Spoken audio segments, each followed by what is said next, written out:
আইন অনুযায়ী বিচার করবে। নিজেকে মেয়র ঘোষণার আর্জি জানালেন মুফতি ফয়জুল করিম।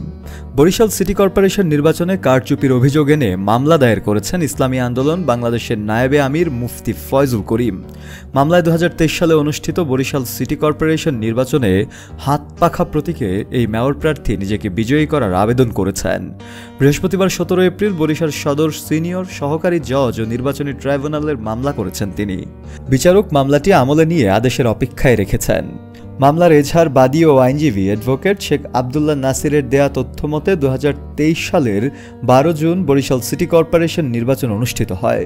নির্বাচনের মামলার বাদী হাত পাখা প্রতীকের প্রার্থী মেয়র পদে প্রতিদ্বন্দ্বিতা করেন। নৌকা প্রতীকের প্রার্থী ও শেখ হাসিনার ফুফাতো ভাই আবুল খায়ের আবদুল্লাহ সিটি নির্বাচনে ভোট ডাকাতি করেছেন বলে অভিযোগ রয়েছে।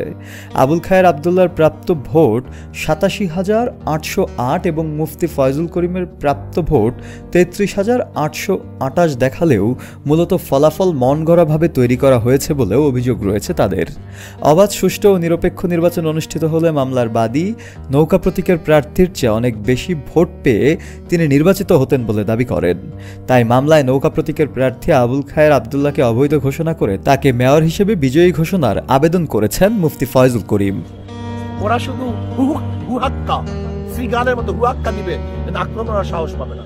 অন্যদিকে অনিয়ম, দুর্নীতি ও অগ্রহণযোগ্যতার অভিযোগে ডিএসসিসি নির্বাচন ও ফলাফল বাতিল চেয়ে 2020 সালের 3রা মার্চ মামলা করেছিলেন ঢাকা সিটি নির্বাচনের মেয়র প্রার্থী ইসরাক হোসেন। মামলায় তৎকালীন প্রধান নির্বাচন commissioner সিইসিকে K M Nurul Huda, returning কর্মকর্তা মোহাম্মদ আব্দুল বাতেন ও দক্ষিণ সিটির মেয়র ব্যারিস্টার শেখ ফজলেনুর তাপস সহ মোট 8 জনকে বিবাদী করা হয়। এর আগে গত বছরের 1 অক্টোবর 2021 সালে অনুষ্ঠিত চট্টগ্রাম সিটি কর্পোরেশন চসিক নির্বাচনের ফলাফল বাতিল করে বিএনপির মেয়র প্রার্থী ডক্টর শাহাদাত হোসেনকে বিজয়ী ঘোষণা করেছেন আদালত।